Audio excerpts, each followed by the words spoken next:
जब पहाड़ी घाटियों में तूफान आते हैं तो एल्पाइन फुटहिल्स के किनारों पर मौजूद झीलें गुजरते समुद्र जैसी बन जाती हैं।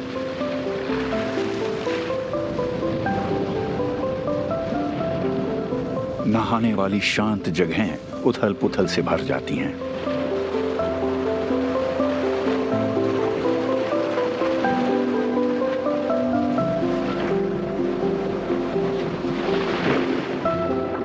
इन झीलों के कई चेहरे हैं। इनकी कभी शांत तो कभी हलचल भरी सतहों के नीचे आखिर कौन से राज छिपे हैं? हम पानी के नीचे की इस दुनिया के रहस्य सुलझाना और आम इंसान की पहुंच से परे वाली जगहों को देखना चाहते हैं। उन स्थानों का जायजा लेना चाहते हैं जहां तक आज तक शायद कोई नहीं गया।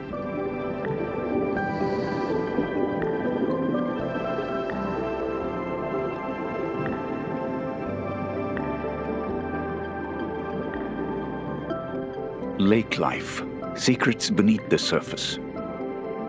Lakes of the mountains.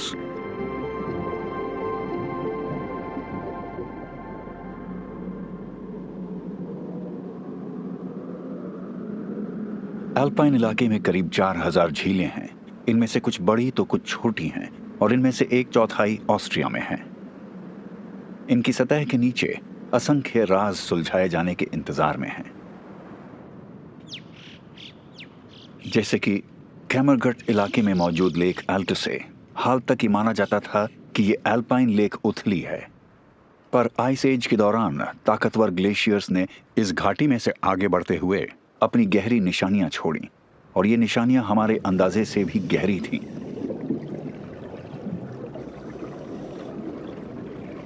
गोता लगाने पर हमें इस लेक का स्रोत हर कहीं दिखाई देता है।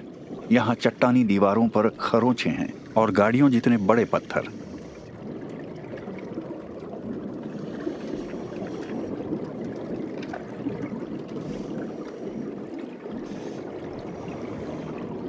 यहाँ चट्टानों पर बर्बट और आर्कटिक चार जैसी मछलियां आराम करती हैं और बेहद ठंडे पानी में फलती फूलती हैं।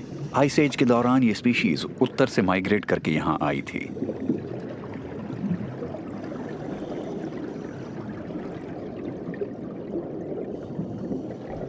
लेक एल्टसे की खोजबीन आज भी जारी है। हाल ही में यहाँ 20 मीटर गहरी एक स्प्रिंग फनल मिली और झील की अधिकतम गहराई को बदलकर 73 मीटर बताया गया। एक अंडर वाटर ड्रोन इस्तेमाल करके हम इस फनल में गए। इसके सबसे गहरे हिस्से में हमें एक बेजान सा लगने वाला गाद वाला एक मैदान मिला। इस जगह पर लगातार अंधेरा और ठंड रहती है। ऑस्ट्रियन एल्प्स में और भी कई गहरी झीलें हैं। लेक ट्राउनसे यहाँ की सबसे गहरी झील है और इस देश में इसका कैचमेंट इलाका सबसे बड़ा है। कभी लेक ट्राउनसे सॉल्ट ट्रेड में एक अहम ट्रांसपोर्ट रूट हुआ करता था और आज ये अपनी खूबसूरत सीनरी के लिए मशहूर है और यहाँ बहुत सारे सैलानी आते हैं। इस झील के गहरे कुएं आइस एज के दौरान ग्लेशियर्स के खिसकने से पैदा जबरदस्त ताकत के कारण बने। ट्राउन ग्लेशियर पीछे खिसक गया, जिसके नतीजे में ट्रफ वैली ट्राउन रिवर और इसकी छोटी सहायक नदियों के साफ पानी से भर गईं, जिससे पर्च, पाइक और कई प्रजातियों के लिए एक शानदार हैबिटेट बन गया।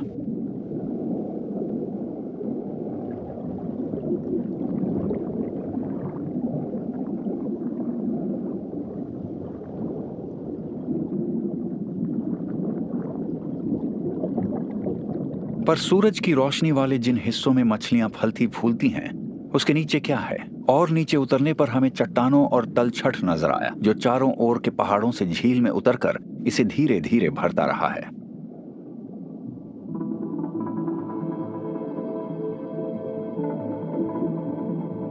फिर हम अनजान गहराइयों तक पहुंच जाते हैं, ऐसी जगहों तक जिन्हें इंसान ने आज तक छुआ ही नहीं।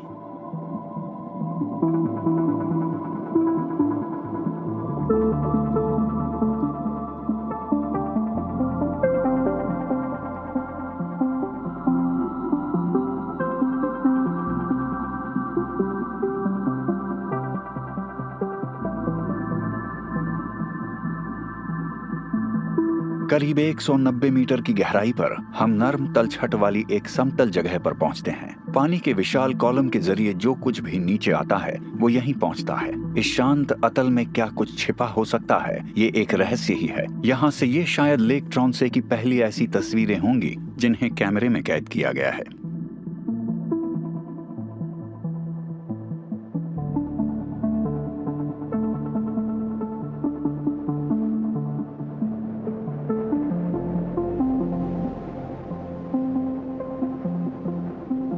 अल्पाइन लेक्स की सतह पर जहां हवाएं इनके पानी को मथती रहती हैं और धूप ऑक्सीजन बनाने वाले प्लैंकटन को बनाती हैं, वहां गहराइयों से उलट जीवन की खूब भरमार है। नदियां हर झील में जान डाल देती हैं। लेक ट्रॉन्से में जहां ट्रॉन रिवर मिलता है वो मछलियों के इकट्ठे होने वाली जगह है। बाबल की लंबाई 75 सेंटीमीटर तक हो जाती है। इसे पानी का बहाव पसंद है और ये छोटे जानवरों और मलबे में ऑर्गेनिक वेस्ट को ढूंढती रहती हैं।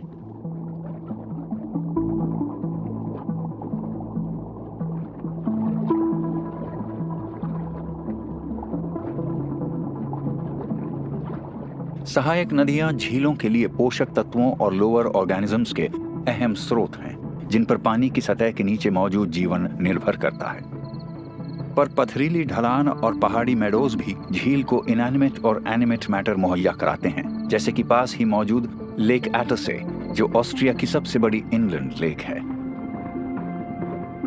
पाइक, जो काफी गहराई पर मंडराती रहती है, सतह के ऊपर की दुनिया से भी करीब से जुड़ी है। इस झील के पानी की क्वालिटी काफी अच्छी है, पर जब इसमें अतिरिक्त पोषक तत्व आ जाते हैं तो एल्गे खिलने लगती है। एक घुसपैठिया लेक एटसे में आम नजर आने लगा है।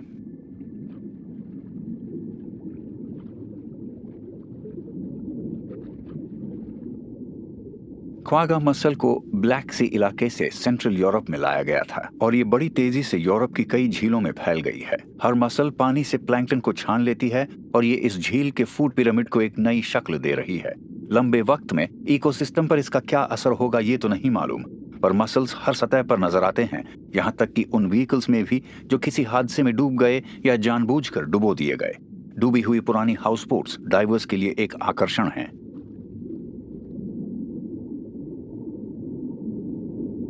नावों के अलावा ये घुसपैठिया मसल्स पास ही मौजूद एक और आकर्षण को भी अपने चंगुल में ले रही है।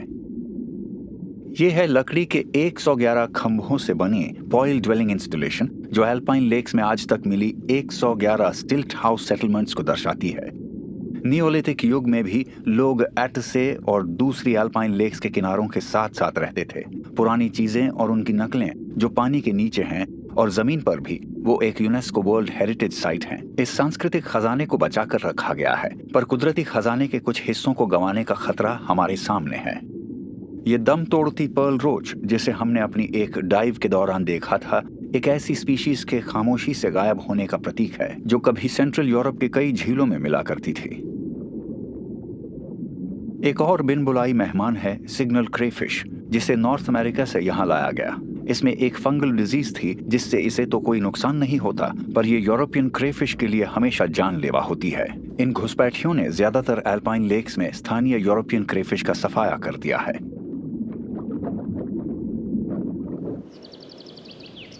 पास ही मौजूद जर्मनी में लेक वॉल्कन से एक जियोलॉजिकल फ्रैक्चर में मौजूद है जिसे कहते हैं बवेरियन फोल्ड, और ये बना था एल्प्स के उदय के दौरान।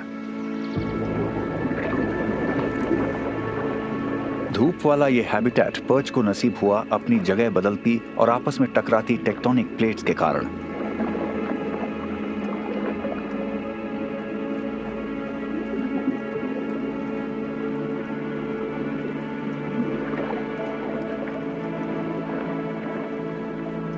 ये शिकारी जर्मनी की सबसे पुरानी और सबसे गहरी झीलों में से एक में रहता है।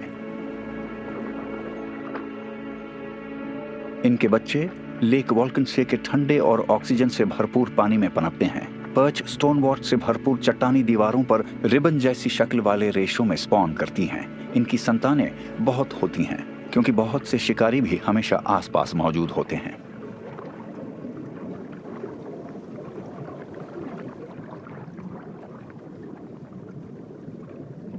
एक पाइक एक छोटी शिकारी मछली के शिकार के लिए तैयार है।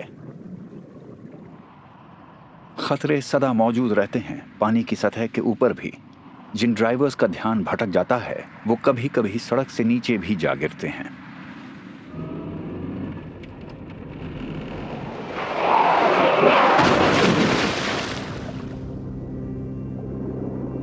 लेक वॉल्केनसे की तीखी दीवारों के पास ऐसी बहुत सी कार्स हैं जो गायब होने के बाद से बस अब नजर आई हैं।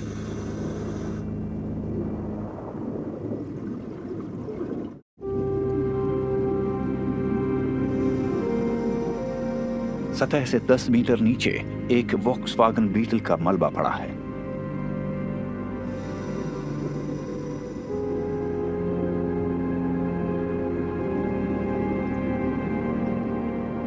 ये लंबे वक्त से झील के खजाने का हिस्सा बनी हुई है और यहाँ यंग पर्च और ट्रू मिनोज के झुंडों ने आशियाना बनाया हुआ है।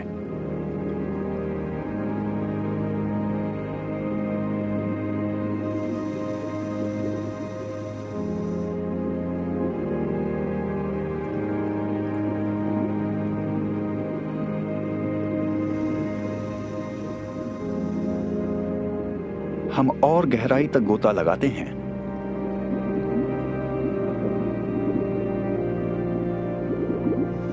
तो हमें 36 मीटर की गहराई पर 1940 के दशक की एक फोटोनस G93A कार दिखती है। हमारे स्कूबा टैंक्स में मौजूद गैस के एक खास मिक्सचर की वजह से हमें इसकी जांच करने और इसे अच्छी तरह फिल्माने का मौका मिला।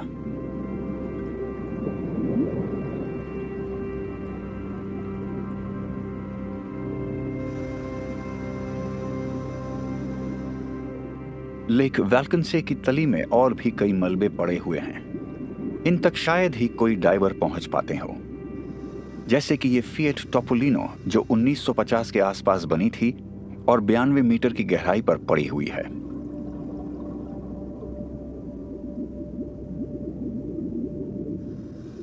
लेक वैल्केनसे की तीखी दीवारें पानी की सतह से लेकर तल तक लगभग सीधी खड़ी हैं और यहाँ गहराई है 190 मीटर।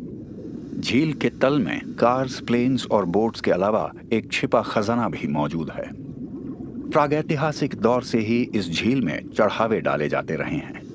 18वीं सदी तक भी झील के सबसे गहरे हिस्से में सोने के पवित्र सिक्के फेंके जाते थे और ये कीमती चीजें कीचड़ वाले इसके तल में हमेशा के लिए दफन हो गई हैं। लेक वैल्केनसे अब एक अकेली झील नहीं है। ये 200 मीटर नीचे मौजूद लेक कोकुलसे से जुड़ी हुई है और पिछले 100 सालों से ये वैल्केनसे हाइड्रो इलेक्ट्रिक प्लांट के लिए एक जलाशय का काम करती आई है। जब बिजली की मांग बढ़ती है तो लेक का पानी इन विशाल टर्बाइन्स को चलाकर जर्मनी की किसी भी झील के मुकाबले कहीं ज्यादा बिजली पैदा करता है।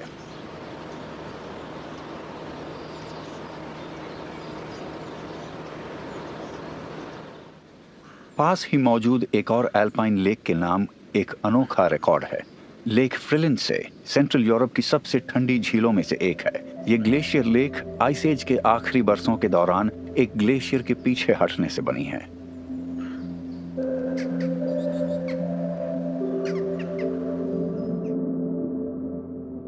इस छोटी सी लेक में एकदम शुद्ध ऑक्सीजन से भरपूर पानी भरा है और ये पाइक और उन कई मछली प्रजातियों के लिए एक जन्नत है जिन्हें पाइक अपनी खुराक बनाती है। लेकिन ये पाइक आज शिकार नहीं कर रही और ना ही ये वाली। ये दोनों ही शिकारी आज झील के किनारे की तरफ वाले उथले और गुनगुने पानी की तरफ बढ़ रही हैं।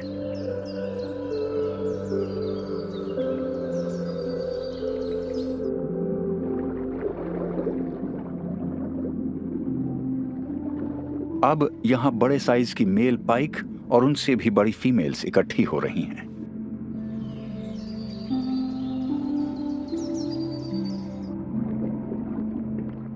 फिलहाल रॉड के लिए कोई खतरा नहीं है क्योंकि पाइक का मेटिंग का मौसम शुरू हो चुका है।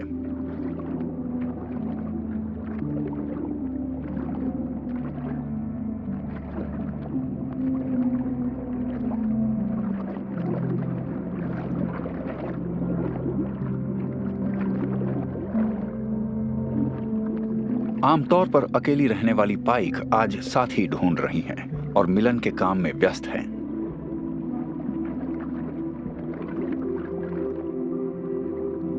एक फीमेल किनारे की तरफ तैरती है और उसके पीछे पीछे एक मेल है, और ये सिलसिला तब तक चलता है जब तक पानी की गहराई फीमेल की बॉडी जितनी नहीं हो जाती।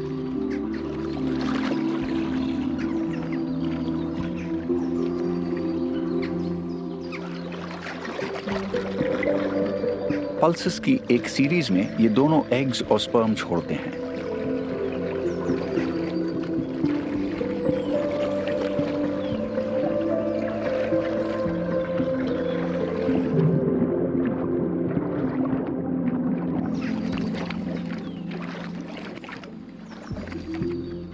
पाइक के प्रजनन के लिए ये समय एकदम सही है।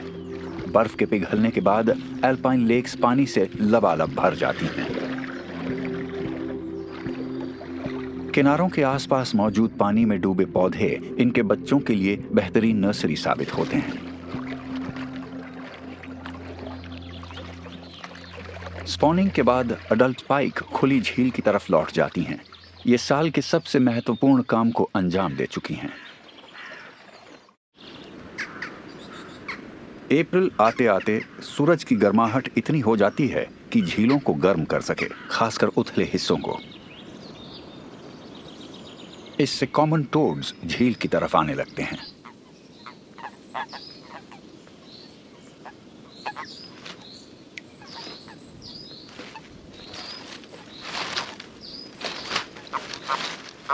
यहां मेल्स की संख्या फीमेल से ज्यादा है। अक्सर कई मेल्स एक ही फीमेल के ऊपर सवार हो जाते हैं मिलन का मौका हासिल करने के लिए। ऐसे में अपनी स्किन के जरिए ऑक्सीजन जज्ब न कर पाने के कारण इस अफरा तफरी में फीमेल्स डूब भी सकती हैं।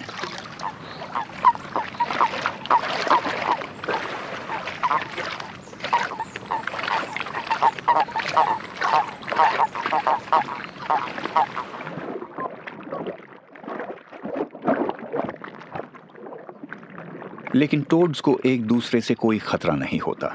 आखिर वो ऐसे ही तो इस ग्रह पर लाखों साल से कामयाबी से अपनी तादाद बढ़ाते नहीं आए। जब तक झील के उथले और स्ट्रक्चर्ड किनारे और उससे आगे के जमीनी इलाके आशियाना और खुराक मुहैया कराते रहेंगे, ये फलते फूलते रहेंगे। 1 मीटर लंबे रिबन्स में टोड के हजारों अंडे साथ चिपके रहकर ये पक्का कर लेते हैं कि उनमें से कुछ तो बड़े होकर अडल्ट्स की जगह ले पाएंगे।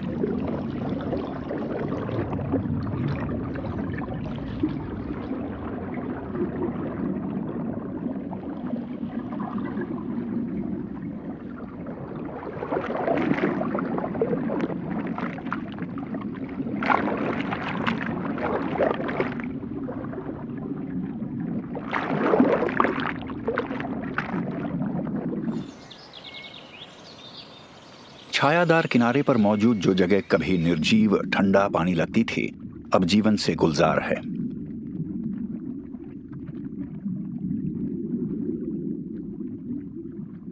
पाइक के शुरुआती छोटे बच्चे अंडों से निकल आए हैं। कुछ ही दिन में वो किसी भी ऐसी चीज का शिकार करने लगते हैं जो उनके मुंह में समा जाए। यहां तक कि जेली जैसे रेशों में मौजूद पर्च के अंडों पर भी हमला होता है।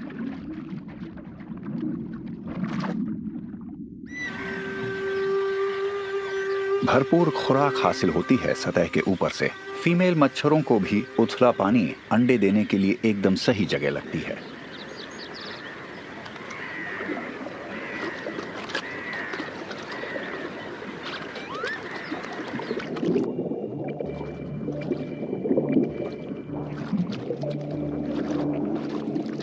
मच्छरों के लार्वा बड़ी संख्या में निकलते हैं, जिससे झील के किनारों पर फूड चेन की अहम कड़ी बनती है।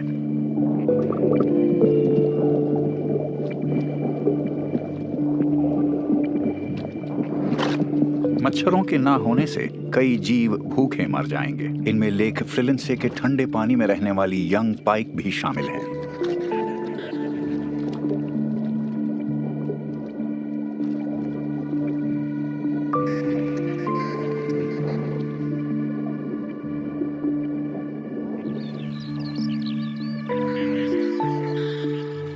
मच्छरों का मकसद होता है रिप्रोड्यूस करना और अपने जीवन चक्र को कायम रखना। कुछ लार्वा शिकार होने से बच जाते हैं और फिर पुपाए बनकर वयस्क बन जाते हैं। खून की खुराक पर पलकर ये मच्छर नए अंडे देते हैं और अपने जीवन चक्र को पूरा कर लेते हैं।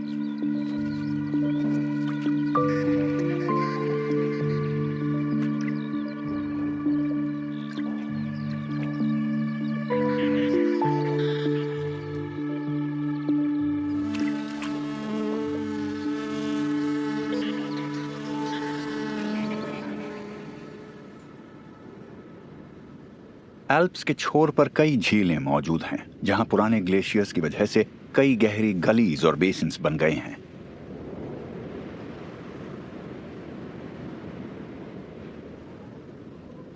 ये झीलें सीढ़ी नुमा ऊंचाइयों पर हैं और हर एक की ऊंचाई अलग अलग है।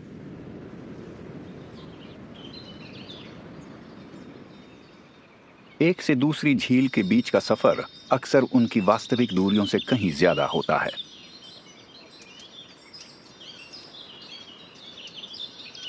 एक झील खासतौर पर रहस्यमय और बदनाम है, लेक एलड्से, जो जर्मनी में ऑस्ट्रिया की सीमा पर मौजूद है। इस कास्ट लेक को पानी मिलता है जमीन से और ये कुदरती प्रक्रियाओं के जरिए नर्म जिप्सम चट्टानों के तराशने से बनी है। पहली नजर में ये एक आम प्री एल्पाइन लेक लगती है। यहाँ रट के झुंड पानी में तैरते रहते हैं। ये मछलियां भी अपनी हिफाजत को ध्यान में रखते हुए झुंडों में तैरती हैं। पास ही टैडपोल्स पुरानी रीड्स और दूसरी सतहों से एल्गे को चरते रहते हैं।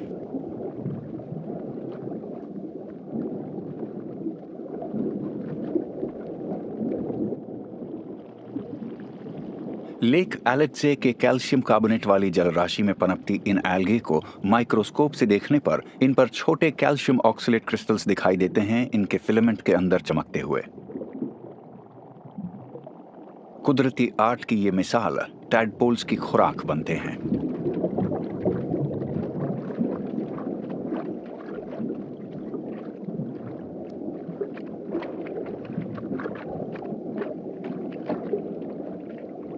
टोड के पहले लार्वा ने खुराक लेना बंद कर दिया है और ये झील से विदा लेने की तैयारी में है।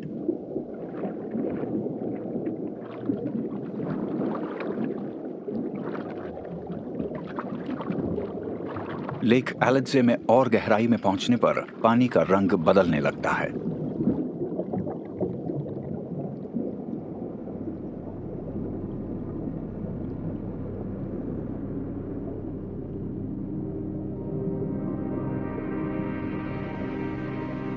अचानक ही एक गुलाबी परत दिखती है जो भरी है पर्पल बैक्टीरिया से। इस अनोखे फिनोमिनन की वजह से ही इस झील को अपना नाम मिला है ब्लीडिंग लेक। इस परत के ऊपर पानी बखूबी घुला मिला है और ऑक्सीजन से भरपूर भी। इससे नीचे ऑक्सीजन नहीं होती और वहां ज्यादातर जीव भी नहीं पनप पाते।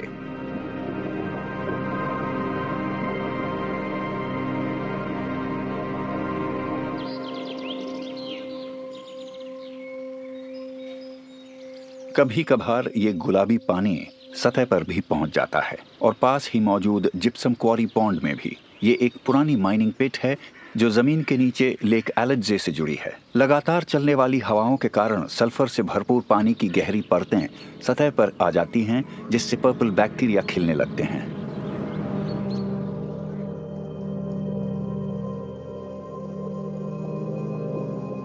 ये बेहद छोटे छोटे जीव इस पूरी झील को रंग से सराबोर कर देते हैं।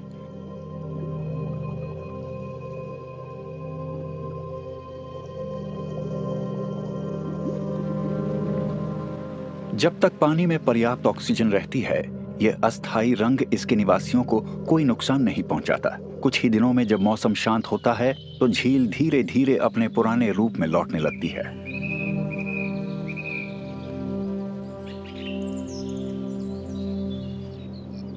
कुछ झीलों का न सिर्फ रंग बदलता है, बल्कि वो कभी कभी ही दिखाई देती हैं, जैसे कि ब्लैक फॉरेस्ट की तलहटी में मौजूद ये झील आइकनस से एक ढलान पर है। यह है एक शेल लाइमस्टोन कास्ट बेसिन और भारी बारिश के बाद यह जमीनी पानी से भर जाती है। यहां कोई मछली नहीं रहती, पर झील के भरने के कुछ ही दिनों में लाखों दुर्लभ फेरी श्रिम्प इसकी अस्थायी जलराशि में आ जाते हैं।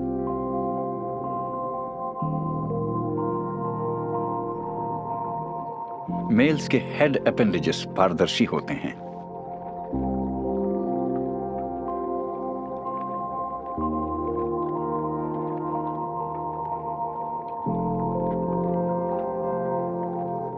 फीमेल्स के शरीर पर अंडों वाली लाल थैलियां होती हैं जिनमें अंडे होते हैं, जिनसे फेरी श्रिम्प की अगली पीढ़ी जन्म लेगी।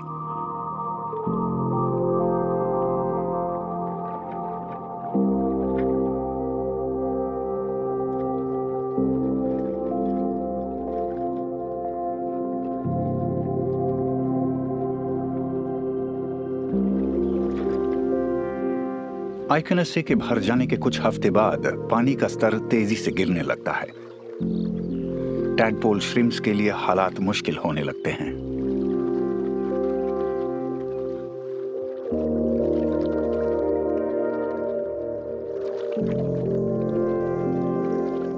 फीमेल सैक्स में मौजूद अंडे अब मैच्योर होने लगे हैं। श्रिम्प अपनी अगली पीढ़ी को इस दुनिया में ले आई हैं। इसके साथ इनका जीवन चक्र पूरा हो जाता है।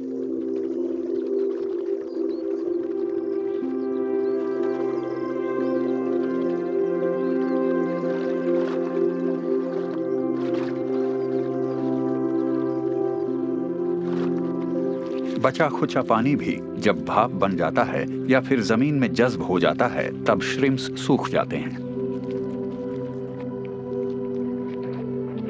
रेस्टिंग एग्स कहलाने वाले इनके अंडे इसी हालत में कई साल तक जिंदा रह सकते हैं और जब भी बेसिन पानी से भरेगा, ये जन्म ले लेंगे।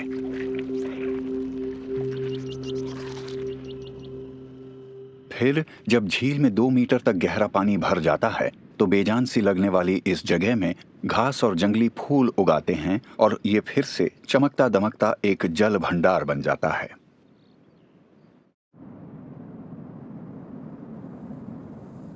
जर्मनी के दक्षिण में मौजूद ज्यादातर झीलों का वजूद एल्प्स और आइस एज की बदौलत मुमकिन हुआ है। इनके बिना यहाँ स्थायी झीलें शायद मुमकिन ही नहीं हो पाती।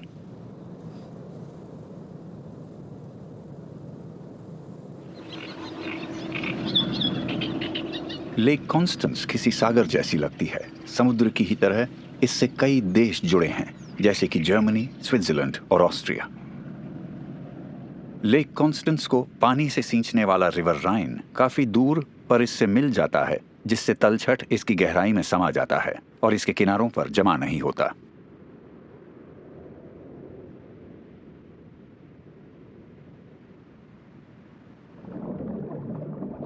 लेक कॉन्स्टेंस में मछलियों की 45 प्रजातियां बसती हैं और प्रजातियों का ये जमावड़ा बराबर बदलता रहता है। 3 स्पाइन्ड स्टिकलबैक्स के झुंड सब इसकी ढलान पर गश्त लगाती दिखती हैं, जो पहले यहां नहीं थी। शिकारियों को खुद से दूर रखने के लिए इन छोटी मछलियों के शरीर पर कांटेदार फिन्स और बोनी आर्मर होता है। ये मछलियां और लार्वा को खुराक बनाकर झील के कुदरती संतुलन को बिगाड़ती हैं। अपने छोटे साइज के बावजूद स्टिकलबैक्स खुले पानी में जाकर कारोबारी तौर पर कीमती मछलियों के बच्चों को खाती हैं। इनकी तेज नजरें बहुत छोटे जीवों को भी देख लेती हैं।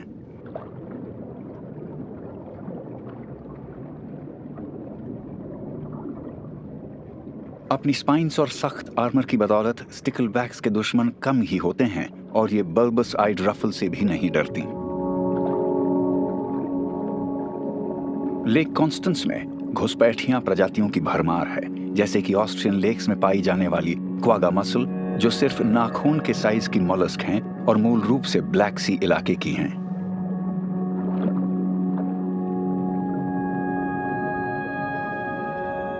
क्वागा मसल्स बाकी मसल्स की ही तरह पानी से अपनी खुराक को फिल्टर करती हैं, पर इनकी बड़ी बड़ी कॉलोनी झील के तल में बड़ी ही तेज रफ्तार पर बहुत छोटे जीवों को खाती जाती हैं।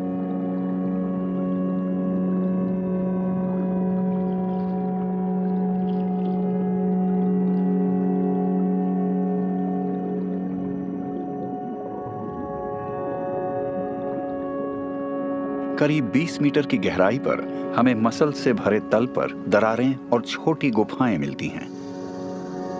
इनमें से कुछ की रखवाली करती है एक खास मछली, बर्बट।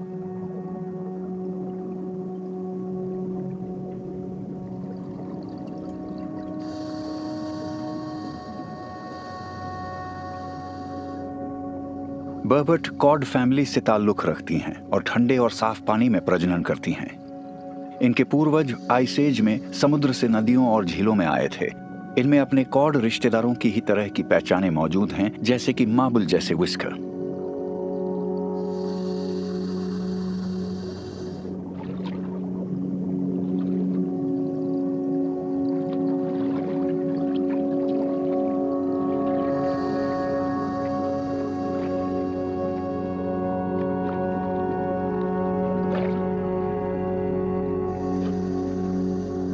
अचानक ही बर्बट गहराई की तरफ बढ़ जाती है।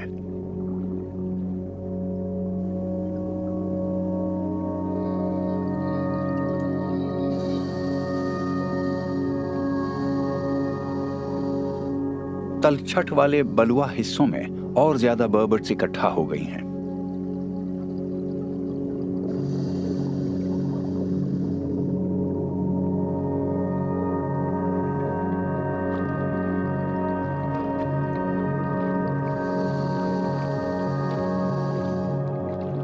चालीस मीटर से भी ज्यादा की गहराई पर स्पॉनिंग का काम शुरू होता है। एक बड़ी फीमेल बर्बट को मेल्स घेर लेते हैं। ये सभी लाखों अंडों के ऊपर अपने स्पर्म छोड़ते जाते हैं।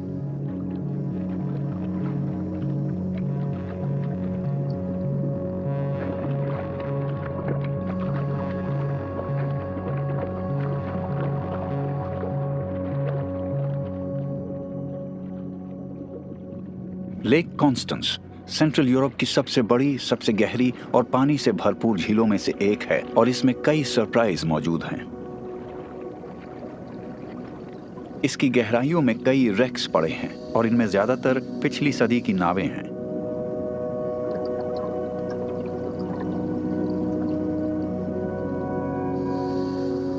अधिकतर छोटे वेसल हैं, पर इसके गहरे नीले पानी में कुछ कमाल के जहाज भी समाये हुए हैं।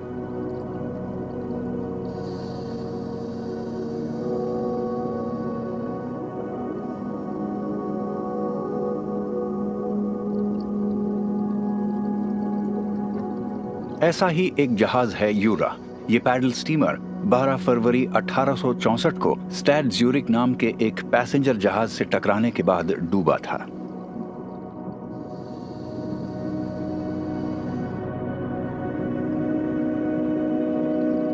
यह हादसा टाइटैनिक के डूबने से करीब 50 साल पहले हुआ था।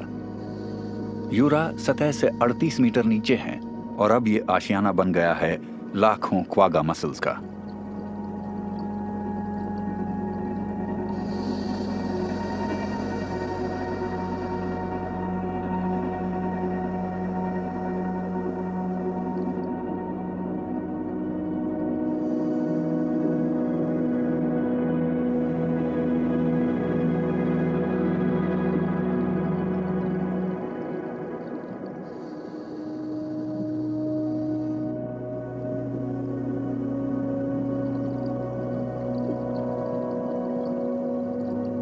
एक 160 साल से भी ज्यादा से इस जहाज के बो ने लहरों को नहीं चीरा है। इसकी लकड़ी के पैडल्स की चरमराहट कब की शांत हो चुकी है और इसका इंजन भी तभी से खामोश है।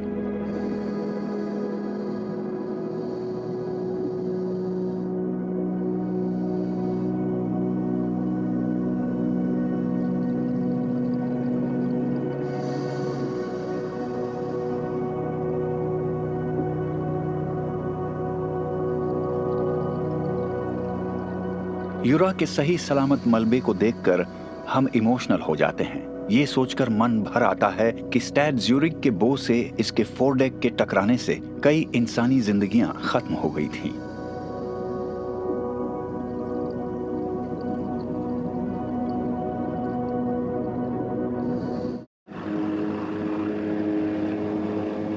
मॉडर्न टेक्नोलॉजी की बदौलत हम पूरी झील में सुरक्षित सफर कर पाते हैं, जिससे हमें थोड़ा अंदाजा हो जाता है कि झील के तल में क्या पड़ा है।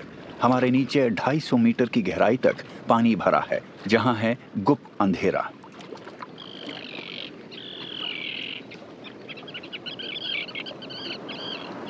लेक कॉन्स्टेंस के इतिहास के साथ बेशक हादसे जुड़े हैं, पर ये आज भी वैसे ही इंसानों और जीव जंतुओं के लिए एक गुलजार हैबिटेट बनी हुई है, जैसे प्रागैतिहासिक दौर में थी। इंसान लेक कॉन्स्टेंस के किनारों पर स्टोन और ब्रॉन्ज एज के दौर से ही रहते आए हैं। इसके आसपास रहने का एक बड़ा फायदा ये था कि इसमें खूब मछलियां थीं, जिन्होंने तब भी लोगों को जिंदा रखा जब शिकार बनने वाले बड़े जीव हजारों साल पहले दुर्लभ होते गए। मछली खाने वाली मेल और फीमेल गुसैंडा जैसी वाटरफाउल के लिए भी यहाँ अपना पेट भरने के अच्छे मौके हैं। ग्रेट क्रेस्टेड ग्रीब भी एक ऐसा पक्षी है जो पानी के नीचे शिकार करने में माहिर हो चुका है।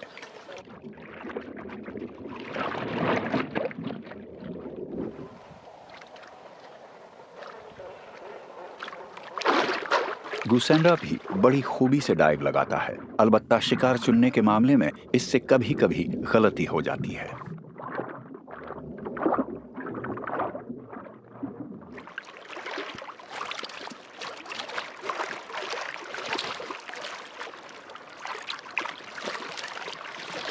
ये बड़ी टेंच को निगलने में इसे दिक्कत हो रही है, खासकर तनाव की हालत में।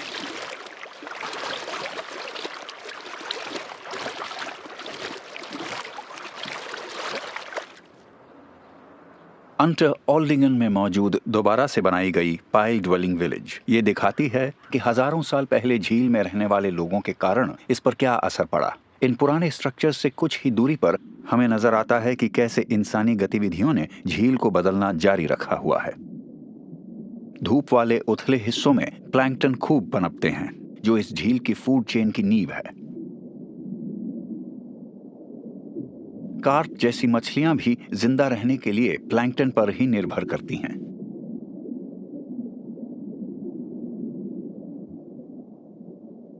पानी के अंदर मौजूद पौधों के बीच खाली जगहों में छोटी मछलियां बड़े जोरों से अपने इलाकों की हिफाजत करती हैं और छोटे जीवों का शिकार भी। ये 3-spined स्टिकलबैक है, जिसकी तादाद लेक कॉन्स्टेंस में इतनी बढ़ चुकी है कि दूसरी मछलियों के सामने विलोपन का खतरा पैदा हो गया है। इसके लिए जिम्मेदार है एक उन्नत ब्रीडिंग बायोलॉजी, जिसका मछलियों के साम्राज्य में कोई मुकाबला नहीं। चटक रंग वाले मेल स्टिकलबैक्स अपने उन बच्चों के लिए घोंसला बनाते हैं जो अभी पैदा ही नहीं हुए। वजन संभाल सकने वाली चीजें इकट्ठा करके ये उन्हें घोंसले में लगाता है। पास ही एक फीमेल इस मेल द्वारा तैयार की गई साफ जगह के पास इंतजार कर रही है। किसी तैरते बढ़ई की तरह ये मेल मटेरियल के टुकड़ों को अपने घोंसले में लाता है और इन्हें वाटर मॉस और स्टोन वॉट्स के साथ बुन देता है।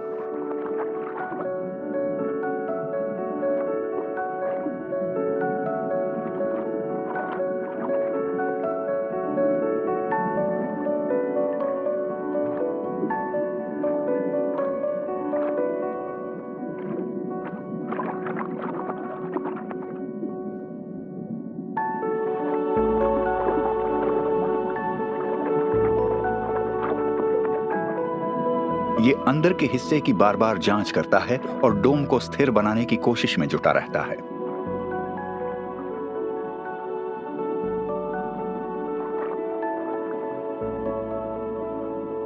जब सब कुछ एकदम परफेक्ट हो जाता है तो ये एक फीमेल को अंदर आकर अंडे देने के लिए लुभाता है। उसे दरवाजे तक लाकर ये एक तरफ हो जाता है ताकि वो पहले अंदर दाखिल हो सके। बड़े जोशीले अंदाज में ये तब तक इंतजार करता है जब तक फीमेल स्टिकलबैक कुछ दर्जन अंडे नहीं देती।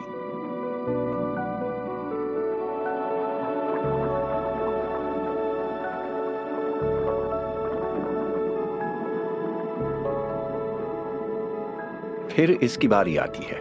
इसका काम है अंडों को इंसेमिनेट करना। फीमेल अपना काम पूरा करके चली जाती है। इसका पेट फिर से सुतवां हो गया है।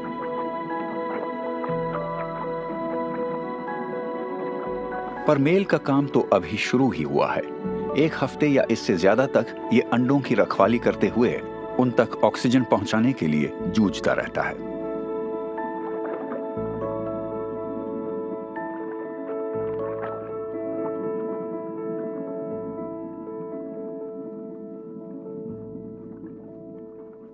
आखिरकार छोटी स्टिकलबैक्स अंडों से निकलती हैं, लंबाई सिर्फ कुछ मिलीमीटर। मेल उनकी तब तक हिफाजत करता है जब तक ये छोटे शिकारियों के रूप में झील में जाने लायक नहीं हो जाती।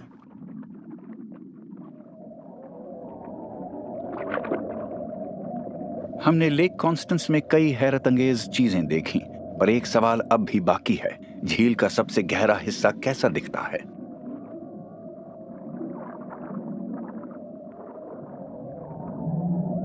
एक अंडर वाटर ड्रोन का इस्तेमाल करके हम इसकी गहराइयों तक उतरते हैं।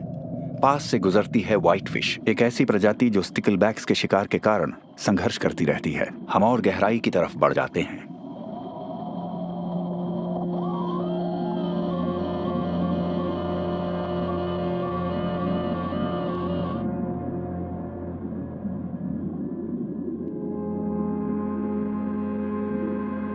हम और गहराई की तरफ उतर रहे हैं और एक तीखी दीवार पर सूरज की आखिरी और हल्की किरणें घटती जाती हैं। 100 मीटर, 150 मीटर, 200 मीटर, 230 मीटर, फिर हम झील के तल तक पहुंच जाते हैं। सबसे गहरा हिस्सा सतह से करीब 250 मीटर नीचे है। इस तल को पहले किसी ने नहीं देखा।